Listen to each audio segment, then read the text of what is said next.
Okay, he doesn't like my compliments. Hello. Oh, there we go. Okay. Hello, everyone, and welcome to a very special edition version of the VR download recorded live here at the Upload VR studios. Give me just 1 second here. It's got a headset itch. There we go. No, I had the actual YouTube stream open and I could hear my own stream. That just happened to us too. All right, let's do this again. Hello, everyone. Welcome to the VR download, recorded live here at the Upload Virtual Studios. We are going to talk about some amazing news. Half-Life Alyx has been announced by Valve. Pretty excited about this. We're going to spend a few minutes talking about this here.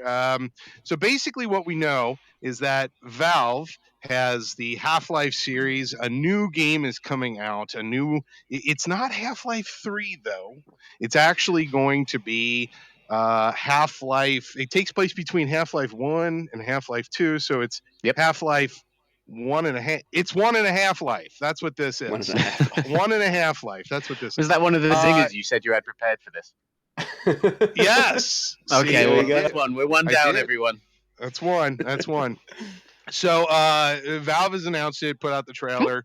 We're going to show the trailer here in a few seconds, but it's coming out March 2020. Yep. And it is a Half-Life game exclusively for VR. It is not going to be played screeners, pancake players. I'm sorry. It's only going to be in VR. So that means you're going to have to get a VR headset to play this game, to consume this game. Are we ready to run the trailer, do you think? I think so. Let's please do. Okay, well, let's run the trailer then.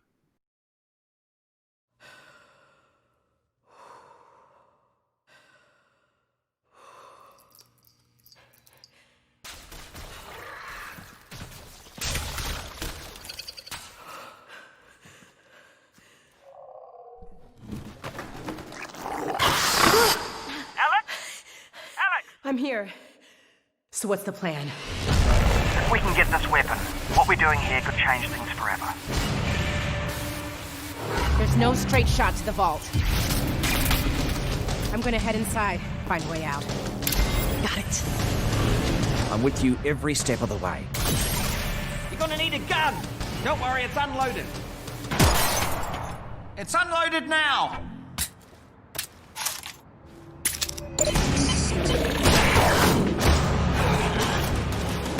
Combine channel's really picking up. They know you're coming. You need to get out of here, now.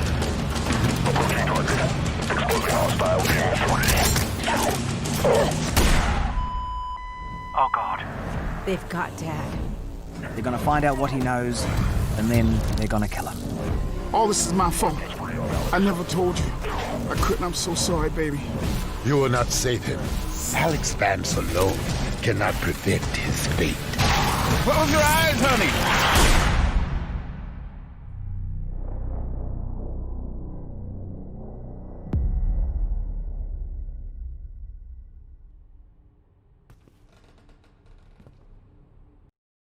Thing I did. It's the only thing I worked on was that joke. All right. Alrighty. Welcome back, everyone. So I guess you enjoyed that trailer. That's fantastic. Let's just start this conversation. Okay. So we have. Should we introduce everybody first? Go ahead and introduce yourself, Jamie. I'm Alyx from Half-Life. he is. No, I'm not. No, I'm Jamie. Hello, I'm Jamie, senior reporter. Senior.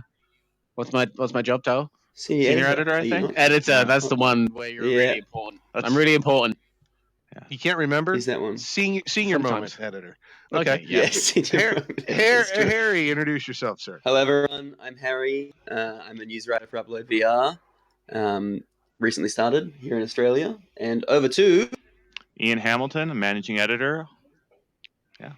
Yeah. Yep. I remembered my title. That's good. Well done. That's why you're the managing editor and I'm the senior editor. Sorry. Ian, kick us off here. What do we think about all this? Oh boy, yeah. So I've just consumed all this along with everyone else out there. I've had a little bit of advance time to process it a little bit more than everyone else. Um, so just watch the roundtable where they really went into depth onto things like why they didn't make this a Half-Life 3, why they had to build this for VR. And just to be clear, that roundtable is Jeff Keighley speaking with a bunch. Did we crash? We crashed. Did Half-Life? We're back. So yeah, there's multiple types of controllers. All the tracked controllers, as long as your controllers can be tracked, like my hands are right now using the Oculus Touch controllers, you can play Half-Life Alyx. And the thing that you have to get from the trailer, the thing you have to get from everything about this is it's really not possible to translate this and everything you can do with it back to a mouse and keyboard. There's just too many things that they've figured out that you can do with a pair of hands that can move in 3D space, a head that can move separately from your hands. And that's why they built it for VR, and that's why it's time for people to get tracked hand controllers. Yeah, basically. Do we think that this is going to work with the Quest pass-through hand tracking at some point? I mean, is that too pie in the sky? That's pretty ridiculous. I don't think so. No, I think there's too much that they've got to pair up the haptic feedback, pulling a trigger. They've got to have haptic feedback there. I think on some level for it to be doable. I suppose maybe someone will try to hack it. Maybe. Yeah. I mean, plus we don't know if that hand tracking will work with Link right yet. That's not we have no idea how that works with Link, because there's no, and we don't even know if the hand tracking's coming to Rift. I mean, I guess if it does come to Rift, then maybe it'll work via Link. I don't know, but we don't even know that yet. So I feel like that's a whole nother level that we don't know yet. But, yeah, would be awesome though.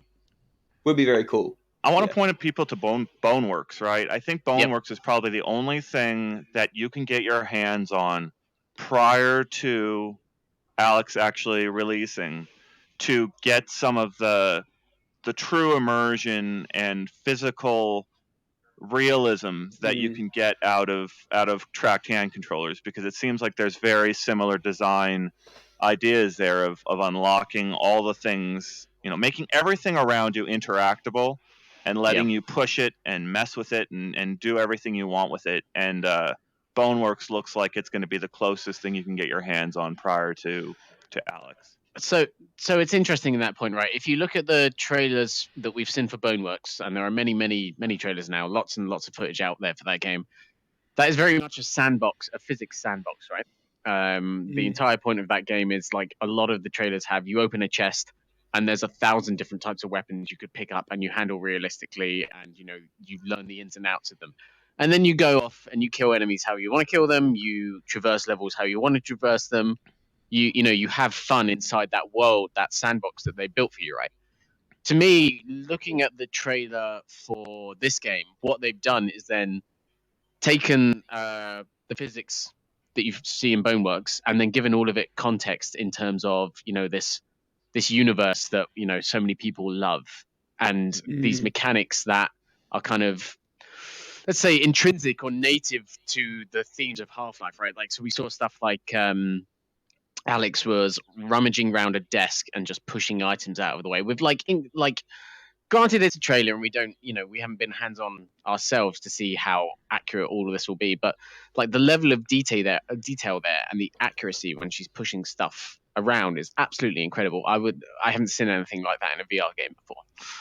So I gotta ask, did anyone else out there jump when the head crab jumped at you in the trailer? Oh yeah. Oh god, 100%. And it was also dark outside for me because it's like 5 a.m. here. And so I'm just sitting there like at 5 a.m. in the dark and the head crab just comes straight at I was like, definitely a bit of a jump scare. I want to go back to the hands and really explain them, because I figure we've got an audience out there of a lot of them are very savvy VR owners, but this is a very unusual moment in the VR market where there's probably a lot of people looking for info about VR headsets that have no idea what's going on. So what I want to explain here is I've got an Oculus Touch controller in my hand. This is their version of a 6 DOF tracking controller. So I move my hand around. I'm holding this controller in my hand. So I've got it resting against my palm, and if I use my middle finger here, I can basically move all 3 of my fingers here. That's the limits of what the Oculus Touch controllers can do. Is they more or less stop. You're pressing a grip button when you do that. When you move your middle finger. There's one button on this controller that moves all 3 fingers in my hand. The index controllers, those are the Valve index controllers, they don't have that button. What they have is a grip area all along the inside of the controller, and those controllers strap around the palm and around the knuckles, and you can release the controllers from your hands. So you can hold your hands out and just leave an open palm and feel like you're not actually holding a controller. Every other controller on the market right now, you have to feel like you're actively holding something in your hand.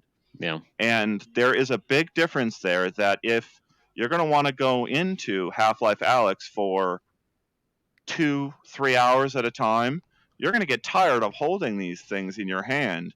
But you don't have to do that with the index controllers. You just release your fingers and be there in your simulated space and forget that you've got something strapped to your hands. Plus, you get all those other interactions and whatnot that are optional, right? But they also only work with the index. And with the 5-finger tracking, there's lots. Valve said to us in an email before the game was revealed that there are exclusive interactions in the game, and I mean, obviously there are exclusive interactions in terms of there's finger tracking, like Ian's talking about, but I would imagine that translates to maybe something like maybe we can communicate to some characters in the game through finger tracking, or maybe like there's something a little more intricate than a thumbs up, because every VR controller can do a thumbs up, but something along those lines that might be exclusive to the index controllers. Maybe whether that will end up being, I don't know, $1,000 worth of exclusivity, we'll see. But that's a really interesting. Well, it's like $940 of exclusivity now, right? Or yeah, that's true. Well, the other thing that I noticed, quite recently, is that you just have to buy the index controllers to get Half-Life. So they're also you don't even really. Yeah, it's not the full headset. You can get it with just the controllers. So if you've got the HTC Vive, you can upgrade just to the index controllers for, I think it's $279 is how they're priced. Yeah. And then that's more or less like a $60 discount. So it's bringing those controllers down closer to $200, which is still a hefty price tag. Yeah, it really is. Again, for just the best possible feeling of immersion, and the interactions they specifically mentioned were crushing cans, and that sounds like such a silly thing, but like when you've got that grip along the inside of the index controllers, and you can kind of squeeze lightly to crunch it a little bit, or squeeze hard to crunch the can really fast, and however they use the haptics, however they use the haptics to sort of make that vibration feel in your hand feel realistic, could really be mind-blowing. Yeah, absolutely. Ian, it's a good component to segue into the cost of because you're talking about how important some people may find these individual index controllers. Is it worth the extra price to do that? Like, how many people right now are going, OMG, I want Half-Life VR. I already have a good computer, but I need a headset. Which one do I get? Which one do I get? Which controllers do I have? There's a lot of stuff in chat about that. People saying I have, Rift, or I have this or whatever. Yeah. What's the kind of best option? Okay, well, wow, that's a big thing it's a big one to unpack. It is, I know. But I think it's the elephant in the room, the virtual elephant in the room. It is. Yeah. And so we've talked about this. We've been unfolding this over the last couple of weeks, talking about the different options out there. God, there's so many things to unpack. I'm going to talk about IPD first, right? Okay, so there's the distance between your eyes, and it's different for every person, right? So the distance between your eyes is different for every face shape, and some headsets adjust the spacing of the panels inside the display to match up just right with where your eyes are. The Index has the most comfortable fitting for my face that I can find on the market. I can go into an Index for 2 hours at a time, come out, and my head feels fine. I don't have a headache. I feel great. That doesn't happen in any other VR headset. Right now, I'm wearing a Rift S, and that does not have the same display adjustment. It doesn't adjust that way. I have to do that with software. So I go into the settings of my Oculus app and tell it, this is how far apart my eyes are, and it adjusts all the software to reflect that. Other people, you wear Quest and love Quest because it's wireless, but you have a very front heavy device there that weighs down the front of your head because it's got a battery, processors, all that stuff in the headset, and then you might get a headache in a few minutes. The great thing about the Quest, though, is it has that lens separation, so you can adjust it to fit for a wider variety of faces.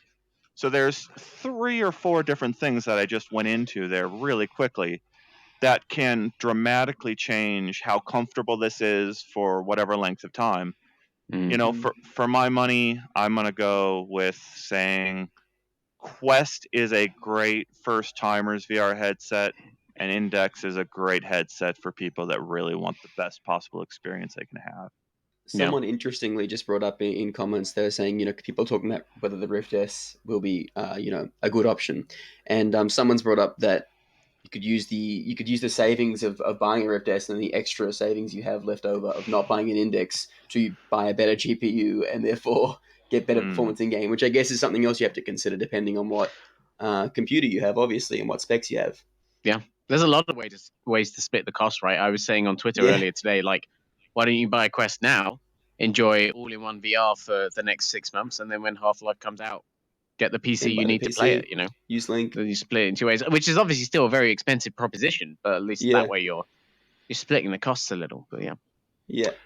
I noticed if you go to the Steam page, the minimum spec for this game is not actually that bad. It says GTX 1050 or higher, or I didn't see that. 1060. It was either 1050 or 1060. Whatever it was really low. I was actually really surprised. Now, a year ago, that would have been considered a little bit higher end, but nowadays, I mean, it's not that bad. An i5 with, a 1000 series GTX video card.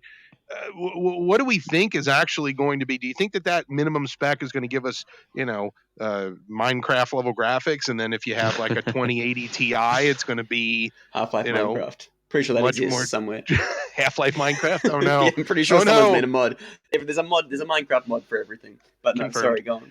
Yeah, but what do you? I mean, Jamie, what are you sporting right now on your computer? What is your video card? So I'm very fortunate to have a 1080. Which I guess these days is same boy. Yeah, Woo! I feel like in some ways, like starting to show its age, but also in other ways, like not. It's probably going to be good for a couple more years at the very least, right? I think it's interesting. I think if it is, I would imagine it was probably a 1060. And in that case, I would imagine, obviously you're not going to be getting the level of visuals you see in that trailer. I mean, I was just playing Stormland earlier this month, and when I live streamed, people asked me to go through the different graphics options, and the amount it changes from low to ultra is just insane. But it's still incredibly playable on a low setting, right? And I think that must have been a really important thing to Valve with this, is to say, just as they're saying, okay, you can play it with our premium $1,000 headset, you can play it with the $400 Rift, or even the point we've been making that you can play it with a $200 Windows VR headset if you really want, if you have to go for the absolute cheapest option. I think that's going to be really important to them on the PC front as well, is to say you don't need a $1,000 PC to get into the game. You can get something that maybe costs, I don't know, $400, $500, and you're playing, the next entry in the Half-Life series, which is absolutely crazy, really. It gets a lot of hate online. It's been getting a lot of hate online, but I feel like that's a really and the game compelling point. Like that's the other thing. It's you still get all that kind of cool index controller stuff aside. You still get all the cool quirks of it being in VR, and doesn't really just all you're doing is adjusting the graphics. Then so you still get all those cool, all the cool kind of new things. Especially if you haven't experienced VR before. Like what a way to start. Yeah, exactly. Like, you're jumping right in the deep end there. You're jumping right in the deep end. Yeah, it's almost like And I mean, I don't want to get too much into hyperbole because obviously the game's not out, and again we haven't played it. We don't want to overhype it too much, although I'm sure we'll be covering it plenty in the next 6 months. But we're gonna overhype it, yeah. Yeah, we're gonna overhype it. Yeah, it's already overhyped. Does that mean that then these 3 years have been like the early adopter years for VR, and this marks the release, the start of not the early adopter phase? Like the implications are really, really fascinating. I think, like, watching that trailer, the consideration that was going into so many things in that trailer that have been built upon on the last 3 years of VR mechanics. When you look at stuff like Boneworks, when you look at stuff like even in terms of like teleportation, locomotion, there's stuff like budget cuts, which made a lot of strides. There's hot dogs, hand grenades. What Ian finished the title for? Horseshoes. Thank you. Which is a game that has spent 3 years in early access, learning the minutiae, if you will, of like individual weapon handling. And I feel like watching that trailer, you were seeing a lot of that funneled into, like, again, like I said, context, this story-driven, what people are promising to be, a plus 10, maybe plus 15 hour story-driven experience in a universe they love. Nothing comes close to Half-Life when it comes, when you talk about like how legendary a series is, apart from like Zelda. Like maybe that's the one series that compares on that front. And so that, it's a really, really big deal. That like there are just so many people that like who I've not talked to about VR who in the last like day have just like I've been talking to them again. Like people I knew in high school who like I'm kind of in contact with still, and then the Discord's just going off, even though it's like VR, everyone's kind of talking about the fact that it's Half-Life, like regardless. Like it is bringing a lot of attention. I want to bring up that I've had that same reaction where I've had people reach out to me and sort of waking up to, oh yeah, VR is of interest to me again. What do I get? And so that goes back to that previous question. And I think the thing I have to reinforce for anyone out there who has not had a recent VR experience or tried a recent VR headset, there is absolutely no replacement for hands-on experience with the headset on your actual body to give you a real impression of what this is going to be like over the long term. You do not want to, like, if your budget is ranging from $300 up to $1,000, if you could afford that range in various things, you've got to go out there and get multiple demos of multiple headsets and play them for at least half an hour and get do all the adjustments to your face. There's most of these headsets have multiple straps, multiple knobs in order to adjust them to your head. You've got to go and get the fitting right, then spend at least half an hour and get a feel for how it feels on your head, how your body feels, and try to do that in an app like Beat Saber that doesn't artificially move you through space. Just some comments here. So we've got KS Ante. One thing about the game I'm not happy about are those floating hands. After Asgard's Wrath and Stormland, I'm just done with floating hands. Then, some people are saying, like John's saying, I need more of my friends to get headsets, and this could absolutely help, which I think is very true. Yeah. And then someone else has noted that the new Steam VR logo, because I think that was at the beginning of the trailer, and they're saying more games are coming then, I guess. So that's an interesting point as well. Go ahead. Sorry, the floating hands thing is really interesting, right? Because I feel like that's a very Oculus-driven initiative in that, like a year ago, we had an Oculus exclusive called From Other Suns, and that had as an avatar your full body in it and was doing, using whatever algorithms it had come up with to do the best job it could do representing your arms in VR.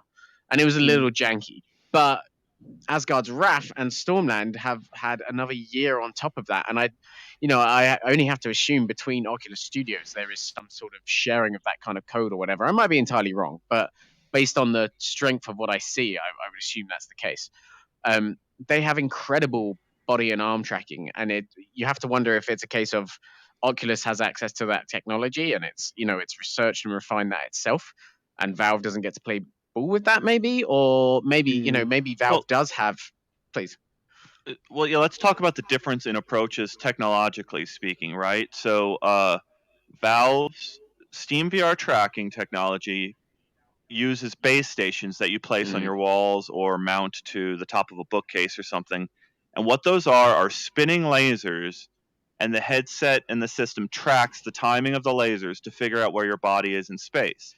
But the Oculus systems all feature cameras on the headsets that look out into the room, look for features of the room, and then figure out where your head is and your hands are relative to the other stuff in the room.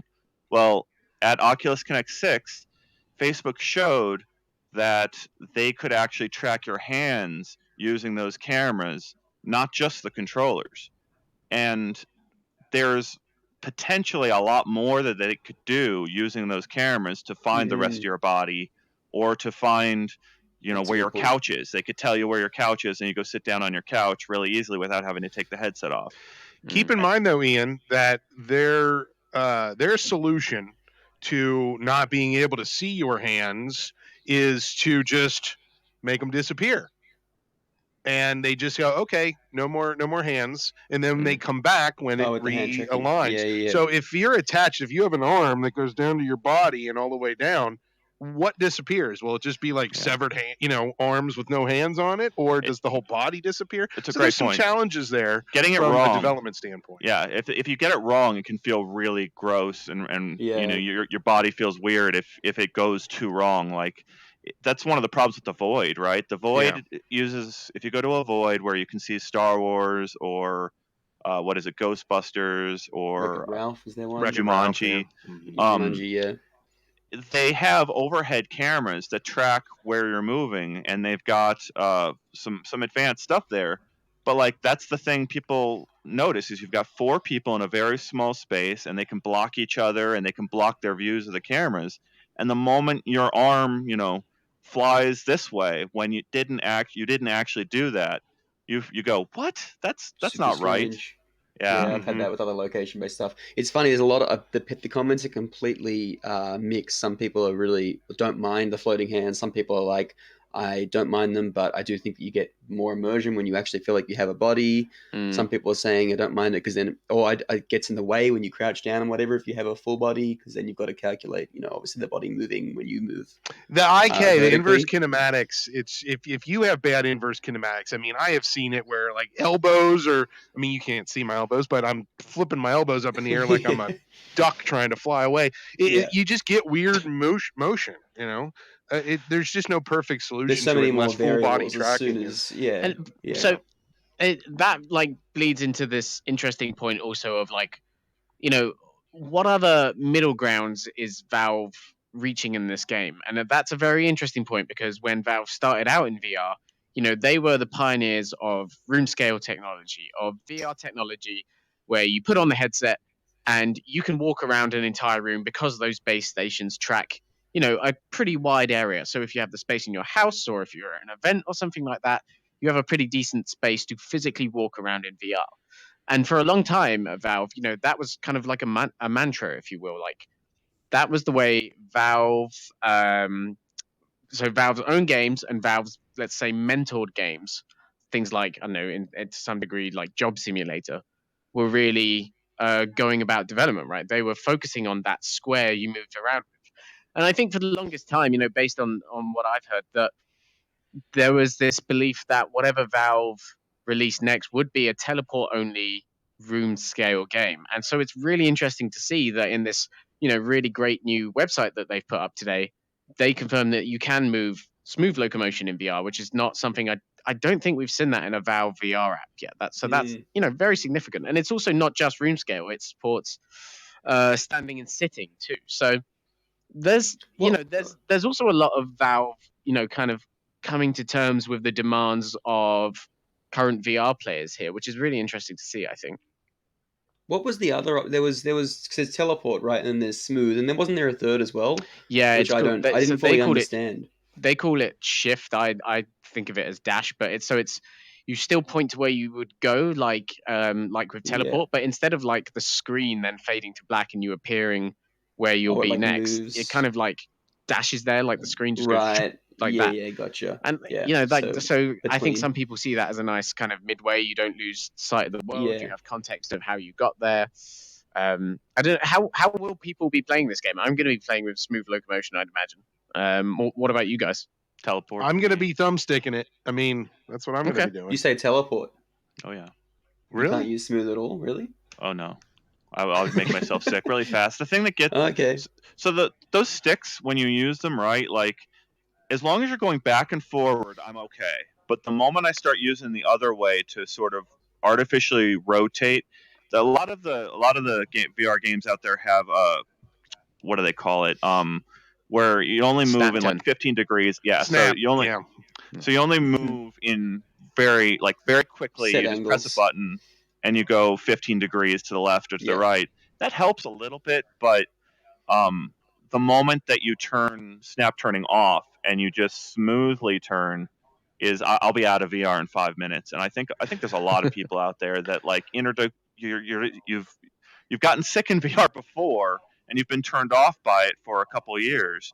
You don't want to be playing that way. Yeah. So we've got a lot of comments here. A lot of people are saying smooth. Some people are saying, I saw one saying teleport locomotion is so 2017. Hey, let's call them sorry, out. Who sorry, are the sorry, people that Ian. are actually... There are dozens of us. Yes, we got Greg. Greg saying smooth loco. Hussein saying smooth loco. Kay Asante saying smooth locomotion. Stormlands was the same. Took a while to get used to, but when it clicked, it was amazing. And then Luna, I prefer smooth also. So there's lots. I think the general consensus in the chat is smooth locomotion. But I mean, I guess the good thing is you have options, right? And you have all the different ways you can play. They're not locking you into one thing. I mean, I guess like for me too, it's like you said, you can do snap turning, but for me, it's good. I've got to the point where I can use smooth locomotion to actually go through the world, but I still use my head to turn and don't use any kind of snap or smooth turning, and that's okay for me. So I guess it just depends, but it's good that all options are there. That's the main thing, I think. We should mention though that the tether is really limiting there for movement, right? Because if you're using True. a Quest, you can rotate your body in 360 degrees much more comfortably without having to think about that cord on the ground and you tripping over it. So, yeah. Yeah, I spent about an hour playing Stormland the other day, and I guess I should have my hand. I'm climbing up walls and stuff, and I'm looking around, and I'm thinking to myself, "Wow, like this would really make somebody who wasn't comfortable with VR a little nauseous." Without slowly getting into it. It's a build-up thing. You got to get used to it. But the thing is, we've been dealing with that with games for a long time. When 3D engines started coming in to play, I mean, I remember my father played Wolfenstein 3D, the old OG Wolfenstein. But when Doom came out, he was noping out of it. He couldn't handle Doom. It was just too much, and he still can't do it.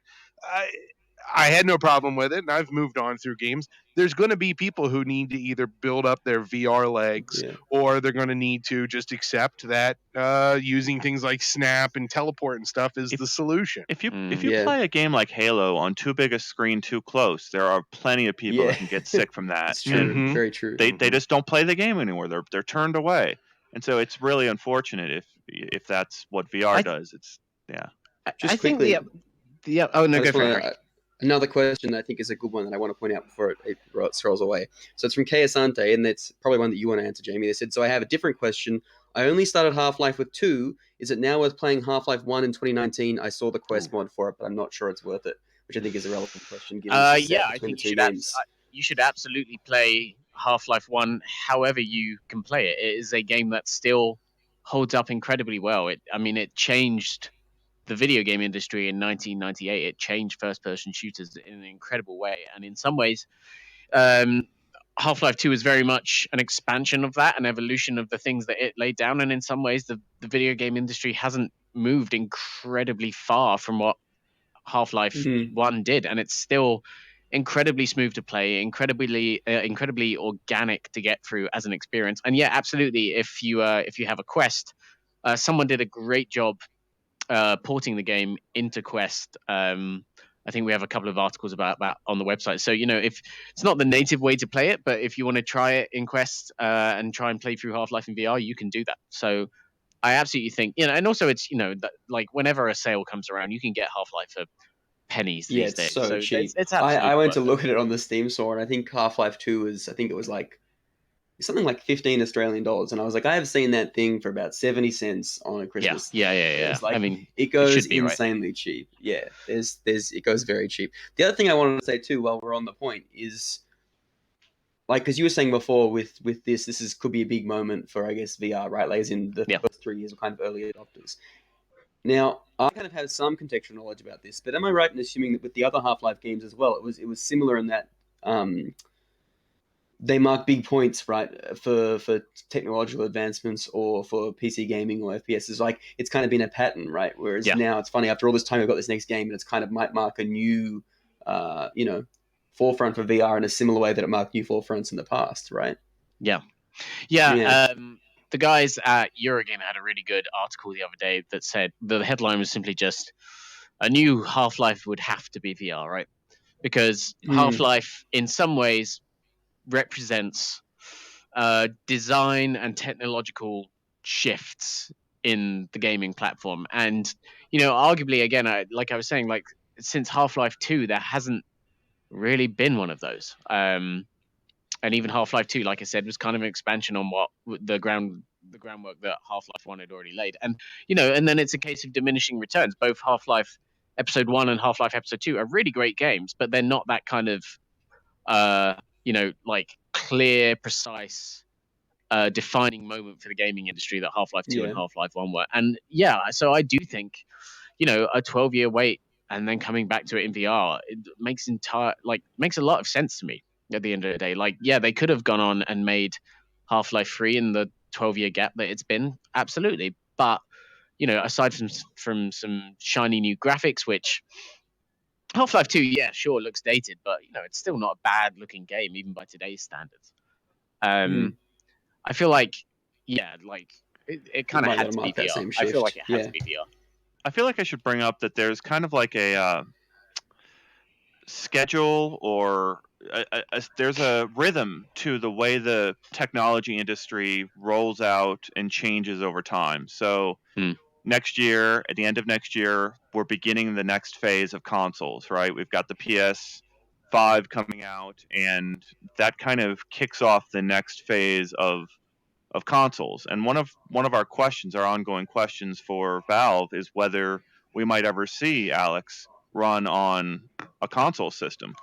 And it's the only reason I think that question is unanswered right now is because we're at this transitional period in platforms and in platform rollouts. So Sony's done an excellent job getting nearly 5 million PSVR headsets out there. It's probably over by now. It's sort of the largest platform, but it's feeling dated, right? Their tracking is only 180 degrees. You've got to stay facing forward. There's probably a very large percentage of those headsets that are collecting dust and have spiders burrowing inside of them. But it's so, like, Index is sort of the beginning of the next phase hardware wise, and those Index controllers that give you all 5-finger tracking is kind of the next level of immersion. And so there's a lot of underlying transitional stuff here, both hardware and software and platforms. Epic is rolling out here too, and there's competition for which storefront you're going to buy from. There's a lot of different pressures from all these different ways. Yeah. It's funny. Asante just said before. I just want to point out another comment. They said that, I think it might have been in the roundtable. They said there was an interview with some of the guys developing Half-Life Alyx, and they said they thought about doing Portal but didn't want to make people puke. Yeah. Which, if we're talking about, it's the old. So, like, Harry, thank you for listening through my interview. So back in 2012, I did my first Oculus Rift demo when they just had the taped together prototypes. It was just pushed together with pieces. And I remember going in to talk to the CEO of Oculus at the time, and he's got a portal gun, like a handcrafted portal gun. Oh wow! Sitting on his table. And my very first question was like, "Oh, I know you're friends with Valve up there, and are you going to do? What do you think of Portal?" And the very first thing is explained to me, "You're going to get sick." from I can't doing even that. imagine playing it. There is a Portal mod, I'm pretty sure, though. Is there it's called Portal Stories VR? Yeah, It's not technically. You don't use portals, is that right? Yeah, I think it does use portals. It was a long time since I played it, but I think the idea was the portals were controlled, so it wasn't like you could put them wherever you wanted. It was like they were going to put them in places that made sense for you. Stuff. Yeah, I want to call it Holoception because that's kind of a very Portal inspired game, and they've got that this same really aesthetic. They've got this very interesting mechanic where you can switch to third person on the fly. And so if you did it right, you could switch to third person, make a portal over there, make a portal over there, yeah, it's true. and let your third person character run through the portals and not feel sick that way. Yep. You know who I think is the big winner in this announcement? Microsoft. And you're like, huh? What? Okay, follow me down this rabbit hole.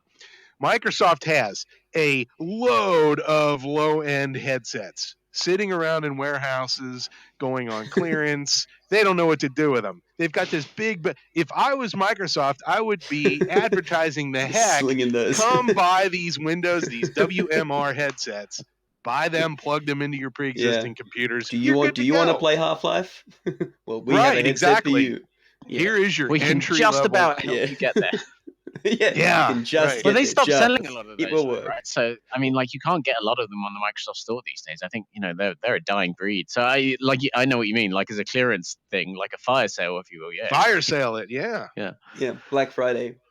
Black Mesa Friday. Yeah. You brought up a good point, Ian, and I want to point this out that which platform do you want to play this on is important, because what if people are adamant against using Steam?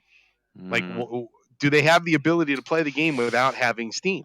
That doesn't seem like that's going to be a go. I think that's the one thing you're going to have to install in order to play this game, right? It's going to come from Steam. Maybe down the line. That's what Orange Box So isn't that a walled right? garden then? It is a walled garden. But the thing is, hold on, let me take it a step further though. OpenXR, right? There's this cross-platform open system that has been embraced by the entire VR industry. So Oculus supports it, Microsoft supports it, Valve supports it, OpenXR. They've all agreed this is the way that hardware and software should interact to produce a VR experience for people. The problem is it's not rolled out broadly, and virtually no VR developers support it yet. So they're going to roll it out more and more and more progressively. But there was an agreement a while back between Microsoft and Valve that we don't know the nature of the agreement, but it seems to be around openness on the PC platform. It's an agreement that we're not going to close off certain things. And you'd have to really dig into the APIs and the underlying technologies to find out what precisely is a closed ecosystem. But it's really hard to call a PC where you can install your own operating system, you can go get your own parts. It's really hard to call a PC a closed system. You cannot do the same thing with a Quest. You cannot modify all the hardware and bring your own pieces to have a Quest experience. Yeah. So I do think. Oh, sorry. No, go for comments. No, I was going for comments. So I was going to say, someone said Samsung Odyssey Plus for $249 is a steal. Yeah, that's a Black Friday sale, isn't it? That is a good one, actually. I think, that's a good headset too. The Odyssey Plus. That's a pretty comfortable headset. Yeah, really good. Yeah. So there we go. I do think it's an interesting point though, because I feel like a lot of what Valve was saying at the start of VR about why it needed to be on Steam VR was that Valve had set its own standards. And again, it's going back to what we were saying about room scale tracking, about hand tracking, about being able to walk around in environments. And I feel like I'll be really interested to see as Quest gets more powerful and as PSVR becomes more capable with the next iteration of that platform, is that what brings Valve back to other ecosystems? I do. It's all speculation on my part, but I genuinely believe that if PSVR 2 is of a high enough standard, we'll see Half-Life Alyx on PSVR 2. And now that is complete speculation, but I genuinely believe that. So that's what happened with the Orange Box, right? Like you were saying, we ended up on consoles. Yeah. Well, let me bring up, gaming this out. Maybe my readers can point out, the viewers can point out why this would never happen. But since PSVR and PS4 are sort of going away. They're aging, going to be replaced by something new. Does it benefit Sony at this time to open that up finally? Could you install other software, have Steam support on PSVR, or vice versa, having PSVR support on a PC? Like, would it benefit Sony to be able to plug in a PSVR all of a sudden to a PC? I'm going to answer that. It would benefit them. Doesn't mean that they would do it. Yeah. So yeah, Sony is on a trend in recent years to control their ecosystem a lot more. But and so this is actually a really interesting point. Is back in the PS3 days, Harry's mentioning the orange box. On PS3, the orange box was famously a bit of a technical disaster. It had worse load times. I don't think Valve worked on it internally. It was not the right way to play those games. Whereas on Xbox 360 and PC, obviously it was fantastic. And for a long time, that caused a rift between Valve, who at the time was very much embedded in console development, and the PS3. And then Portal 2 came along, and the two patched things up. And I might be wrong about this. Yeah. So Yeah. I might be wrong about this, but at the time Sony was on the back foot in the console war. It was doing things to win, its audience back. So it presented itself as a very open platform, and there was very heavy integration between PS3 and Steam. That's right. You could log in and everything, couldn't you? Yeah, you could log in. I'm pretty sure you could play with Steam players on PC. So you could, because I did that with my friend. Yeah, that was really. It was one weird. of the first examples of crossplay from. And so then, as Valve has retreated back into its PC ecosystem, and Sony has come out, on the right foot this time with the PS4, and not felt the need to be so open with its ecosystem, which is why there was such controversy around things like, crossplay with Fortnite, for example. That that rift between them has grown again, unfortunately. I will be really fascinated to see if Half-Life Alyx and maybe Valve's prior stuff is the game that kind of stitches that back up again. And Half-Life Valve say, we believe in VR. We are preaching a message of we want VR everywhere. We want it to be as accessible as possible. Is it time for Valve to put their money where their mouth is and put Alyx on PSVR 2 when it's around? I mean, the other thing to consider, right, is that PS5 not coming till holiday 2020. We know that PSVR 2 is not going to launch at the same time, right? That's what the suggestion has been, that it's not exactly the same time. Very, very likely. So that's going to come.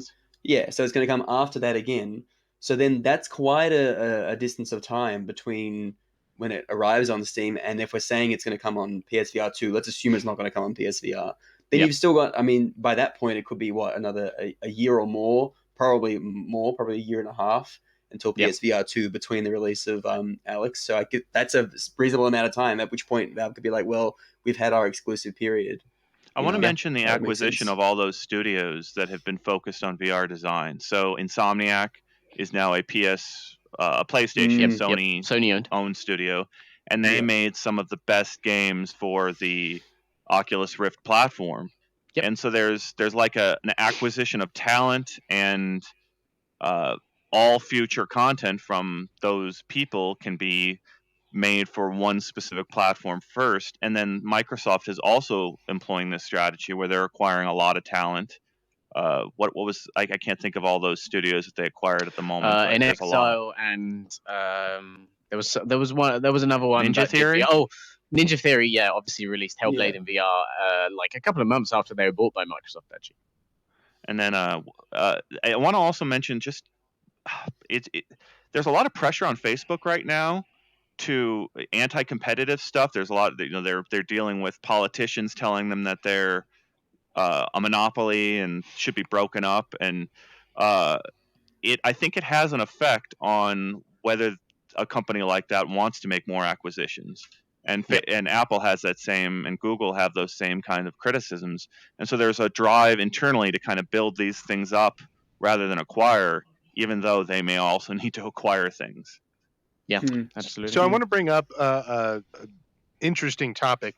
Is the timing for Valve releasing this game, was it strategic to push folks to go during the holiday season at the end of the year to buy up all the stuff you need while it's on sale? I mean, is that an obvious point to make? I want a Valve Index for Christmas, Mum. That's what's happening. Yeah, I absolutely have to see there being a very clear connection between Vader Immortal Episode 3 releasing today, completing the I trilogy. completely forgot about that. Yeah, so completing the trilogy gone. that Facebook paid Disney to build, and Valve announcing this the same day that you can get this game for It's so free if true. you own their hardware.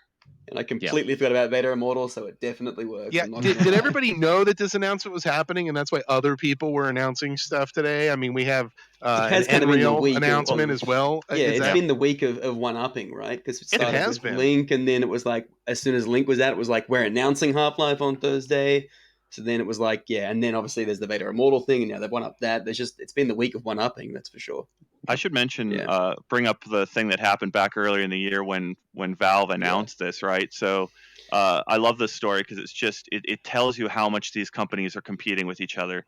I'm up in Seattle to go see the Valve Index headset for the first time. I don't even know it's called that yet. And I'm sitting in a coffee shop, and the next week, a few days later, Facebook is going to hold their F8 developers conference, and they're going to announce a whole lot of stuff. And I know they sort of convey these embargo times to journalists very early and say, okay, you're not allowed to talk about this until this date. And bottom line was that Facebook was going to announce a whole lot of stuff at something like 10:30 in the morning, relative to the Rift S and relative to their next set of headsets. And I got an email from Valve that said, oh, we changed our embargo by a day. Our embargo is now 1/2 hour before Facebook's embargo for all of their stuff. And I didn't tell them. Pure coincidence, guys. Pure coincidence. I didn't tell them. I wasn't the one that told Valve when the Facebook embargo was. But you can see that they are trying to one up each other that way. Yeah. Someone else pointed out too. This is all right before Black Friday as well. Like, not only is it's like you got Christmas and everything coming up. You got Black Friday coming up. But yeah, so Raids of Bikini pointed that out right before Black Friday. Yeah. You know, the wonderful thing about this, and this is something that I think a lot of people are missing, is that competition drives quality, folks. We want all these companies to try to one-up themselves and one-up each other, so we continuously have this growth in the industry. If you look at all of the different industries, especially tech industries, you know, you can go watch Silicon Cowboys on, streaming on Netflix or Hulu or whatever it was, and learn all about Compaq and how Compaq went up against IBM, and then going back and forth and one-upping each other. And, $1 billion later, we've got this booming PC compatible industry that basically threw IBM and said, you guys are done. That's grandpa's pooters. We're not gonna buy those things. We're gonna get the new stuff. We Grandpa's are seeing pooters right pretty now. Awesome. That's a phrase I'm not going to forget. Okay.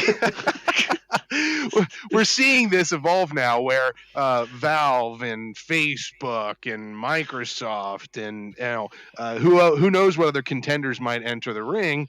It's driving the companies to become cheaper, faster, stronger, better. More content. It's a beautiful thing. It really is. Yeah, I mean, if you think about it right now, like, you're looking at next year, so the Valve is the Gravity Clubs. Oh yeah. Yep. Alrighty. Yeah. So okay, we're back. Yeah. Yeah, like I was saying. Yeah, go ahead. Yeah, no, 3 big exclusives for each of the platforms, which is one of the I can't think of another point in VR where it's been like that, right? There was the year that Oculus had 12 exclusives, one for every month, and there was nothing really happening on the Vive, and PSVR had a lot of good indie games. There was last year where PSVR had a load of great content, but I don't think really followed up with it this year. We had Blood and Truth, but not as many great exclusive games. Lots of great games, not a lot of great exclusive games. But in that period next year, we're going to have these 3 big games, each batting for their home team, as it were. And that's probably the first time that's happened in VR, and that's very exciting, I think. Mm-hmm. So Do we have any more comments? Yeah. We've got some comments in here. Gamertag VR said today was a mental day. Very true. Yo, mental Gamertag. week, to be honest. What up, Gamertag? Mental week, Gamertag, to be honest. Not just a. He's saying Questmas as well. Yeah, it's I think the quest can be a big push. One thing I wanted to go through is just we've got some comments from articles that they put out before the announcement, so before today. Just some comments people have made based on speculation, and once they kind of made that initial announcement that they were going to announce the game. So VR Forever said, "Let me just take a moment to cry some tears of joy, please." I think that was also Jamie crying some tears of joy this week as well. Fox Revolution said, "I'm expecting something like Opposing Force or Blue Shift. Considering Barney was the star of the latter, I'm assuming it will be closer to Blue Shift. If I remember correctly, there were rumors of an Alyx expansion a long time ago. Maybe this is what it became." So yeah, that's an interesting point, really. I mean, we have heard in some form or another for years that there would be an Alyx-based Half-Life game. I'm sure some of the times we heard it was true, and some of the times people were completely making it up. Obviously, the big thing was about this time last year. Yes, we broke the story that Valve was making a Half-Life game to bundle with the leaked pictures of the Index headset we saw. The question of how long this has been in development as a focused project is a really interesting one. Yeah. And then Firestorm 185 also commented, "Excited to see the way they portray the cutscenes in this game," which is interesting because I mean, Half-Life. will there be cutscenes? The thing about Half-Life 1 and 2 is you never left Gordon's body. There were no cutscenes. There were story moments, but it was the originator of the idea that you were in your body the entire time, and people were looking at you, speaking to you, and you were a physical character in that world. So the idea of how they handle that going forward in VR and how you interact with other characters is absolutely fascinating. Probably the thing I'm most excited to see in the game, to be honest. Am I right in assuming that while you were always in his body, it would sometimes like lock you to look a certain way or whatever, so that they could do things in front of you? Is that kind of how it works? I guess in very, very rarely there'd be stuff like maybe like Gordon would be like he'd get captured or something, or maybe like there was a transition of him getting into a car, and you'd have that kind of GTA kind of swooping movement. But and like most of the time, if you move the mouse, Gordon's head moved. Yeah, right. Okay, interesting. And then the last comment, the last pre-announcement comment we had was Adrian Mayer saying, "I imagine it will be Thursday, will be the day that I decide to upgrade to the Index controllers from my Vive ones." And I imagine that'll be the case with people. I think that's a lot of people. Yep. Yeah. And with Boneworks coming right around the corner, that's a perfect fit for having their hands on those Yeah, that's a very good controllers. point, actually. Yeah. Don't you have to update your Vive boxes if you get the Knuckles? Or no, you don't. Okay, good stuff. Good to know. Yeah. Okay. Should we talk about the content of the trailer for a bit? Jamie, you're probably the best one to not to just dump it on you, but you're the Half-Life aficionado. Some of the content of what we saw in the trailer, were you happy as a Half-Life fan? Did you cry tears of joy? I think I was really happy with a Half-Life fan. Do you know, it was interesting. It looked a lot closer to Half-Life 2 than I was expecting, given that it's set before the events of Half-Life 2 and after the events of Half-Life 1. And in terms of setting, those games are dramatically different. So at the end of the day, I guess I didn't really know what to expect from the setting. We know that, in Half-Life 1, you fight an alien race from a planet called the Zen, and then in Half-Life 2, another alien race called the Combine arrives.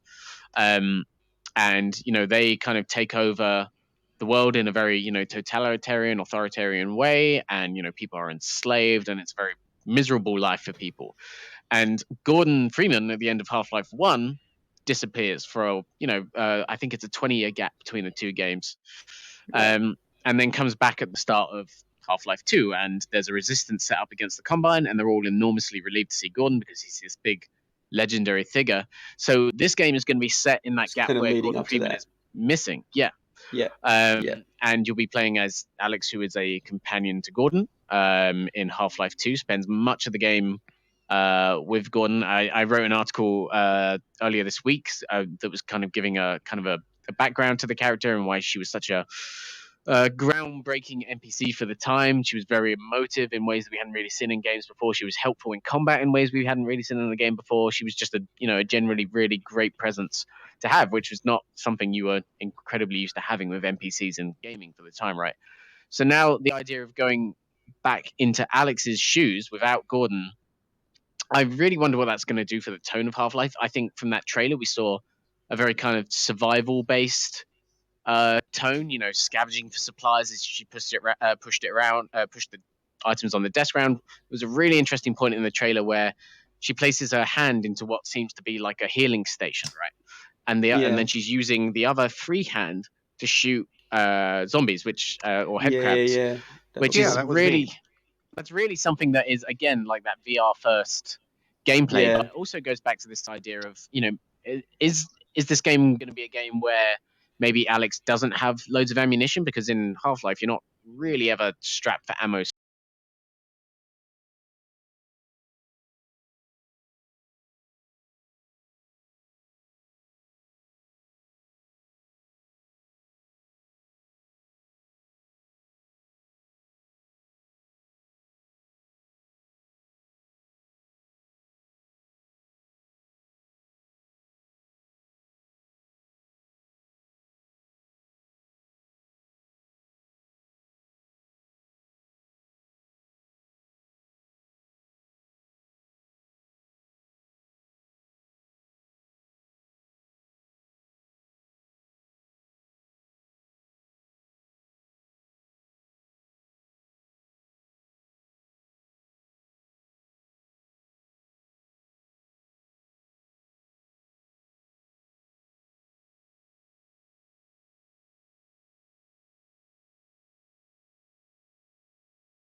I can't hear him, by the way.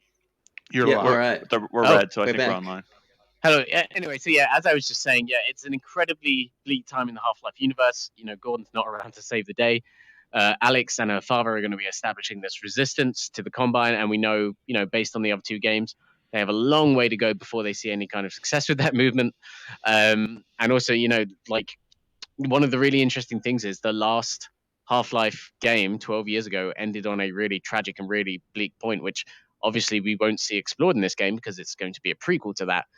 But I'm really interested to see if by the end of the game, those final moments in Half-Life 2 Episode 2 will have a lot more potency. So there's even though it's a prequel, there's so much stuff they can do with it that I really can't wait to see. Especially now that it's in VR and they're going to be diving into VR storytelling techniques, like where they go with it, basically. Yeah. All right, let's go over here. Ian, final thoughts on 1.5 Life. Wow. Index get a Quest so that you can enjoy a standalone VR experience, and then slowly upgrade by getting a Link and a PC to do it. Or if you really want Boneworks right now and you want the best possible feeling of immersion, going into VR for hours at a time without having a headache, I got to say the Index is a great system.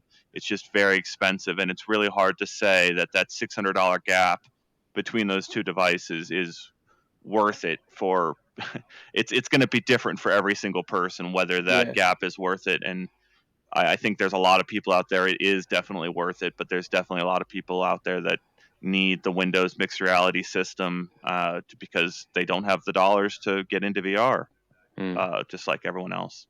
Excellent. Harry, any last thoughts from you, and then we'll have you see if there's anything in the chat. For me, no, I'm going to enjoy playing the game when it comes out, probably via Link, because that's the way I've been doing everything. Got to catch up on my Half-Life. Before that, I think, too, go through the history, because I was quite young when they came out. So go back through, but I'm looking forward to it coming out. Some other comments from people saying, Hussein said, I'm sure Half-Life 2 is available in Vorpex 2. I think I have read that as well. Oh, that's true. And then some other people just saying, Matt saying thank you. James saying, praying they'll eventually get to Half-Life 3. Well, we hope so. Doesn't everyone hope so? I think that'd be only if it's in VR. If it's in VR. You just made a lot of people very annoyed. Have you thought about that? I didn't think about that. What if Half-Life, they build up so many fans that they build Half-Life 3 and it isn't in VR? Are people going to be pissed then too? Well, yes. I don't think so. The answer to that question will always be yes. There will always be a group of people pissed. It's very true. About whatever happens. Yeah. Yes. Yeah, and Razor Bikini pointed out, which, respect to you for mentioning Australia, Index is also still unavailable in many regions, like here in Australia, which is true. You can't get it in Australia. I've seen things on Reddit of people having to ship Indexes through America to get them here. But hot topic, it is now available in Canada as of this morning. There you go. That happened this morning. Razor Bikini. That's a sharp name. I like that. So yeah. know. So. But I imagine surely you would think that index availability would start to roll out in more regions now. I mean, as I said, now it's available in Canada from this morning. So, yeah, but there we go. Jamie, final words and thoughts on Half-Life Alyx. We will probably look back at today as a monumental day in VR, and I know that's overhyping things, but I get the genuine, I get the tingles, man. Mm-hmm. More than any other game before it, more than Medal of Honor, more than Vader Immortal, more than No Man's Sky, and Skyrim, and everything before that. I feel this is the one. That got me inspired. I gotta say, like, there are only two companies that have really invested in VR long term, and that's Facebook, Oculus, and Valve. Other companies, Microsoft, they're betting on AR. Sony. Sony is. I'm sorry. You're right. Three. Yes. Three. Sorry. Sony is really there too. So there's widely three different companies ecosystem. There. And I think it's a bummer that Sony doesn't talk more. They're not out there in the community as much as the other companies. I think they fund their games, they do their thing. Yeah. But I just want to say thank you. Like, when we look back on this and people feel those tingles, and you just got to respect the investment of those three companies, right? Yeah. They really did a bet, and it's going to pay off in a lot of hours of fun for a lot of people. Yep. Well, I think that we all agree that the VR tingles. I can feel it. I'm shaking in my boots. My headset, it's buzzing. Or that might just be the haptic feedback broken again. It's exciting to know that Half-Life Alyx is coming out. Valve is doing their part. One of the big contributors to growing the VR industry. It's very exciting. And so thank you to all of you who are here on the panel today to talk about this amazing news. And for those of you who are watching or listening or however you're consuming this content, go to uploadvr.com. Read all of the wonderful articles that these folks have written for you to be informed and entertained. Also, check out our YouTube channel for all sorts of fun stuff. And, subscribe, like, join. Watch the Holiday VR Showcase next week. Go for it. Why don't you tell them about it? Go and see next week, Wednesday, 9 a.m. PT, 12 p.m. ET, 5 p.m. UK time. Watch the Holiday VR Showcase. We're going to have a bunch of really cool new looks at really cool VR indie games. It's a little smaller than our E3 VR Showcase, but it's still going to be fun. You're going to see a lot of cool stuff coming in 2020, a lot of cool stuff coming even sooner than 2020. And it will definitely be worth checking out. So please be here for that. Oh, and also tomorrow, we have, I've forgotten about that, and then it just suddenly came to my mind.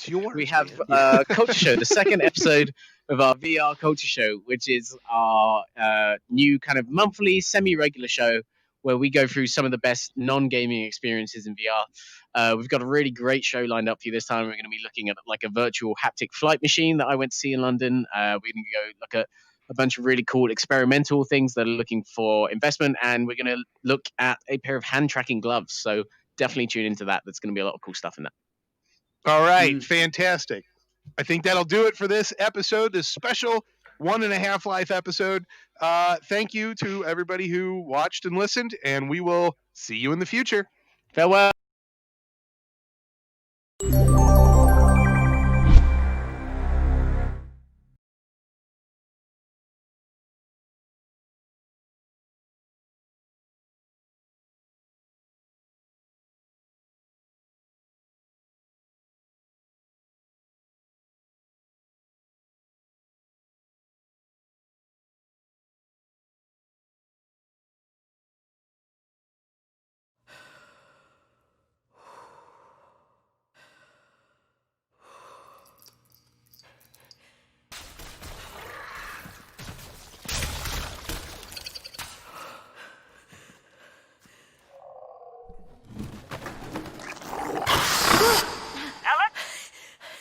I'm here. So what's the plan? If we can get this weapon, what we're doing here could change things forever. There's There's no straight shot to the vault. I'm gonna head inside, find a way out. Got it. I'm with you every step of the way. You're gonna need a gun! Don't worry, it's unloaded.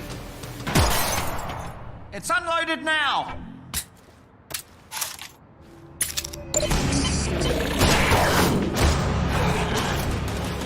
Combine cheddar's really picking up. They know you're coming. You need to get out of here, now.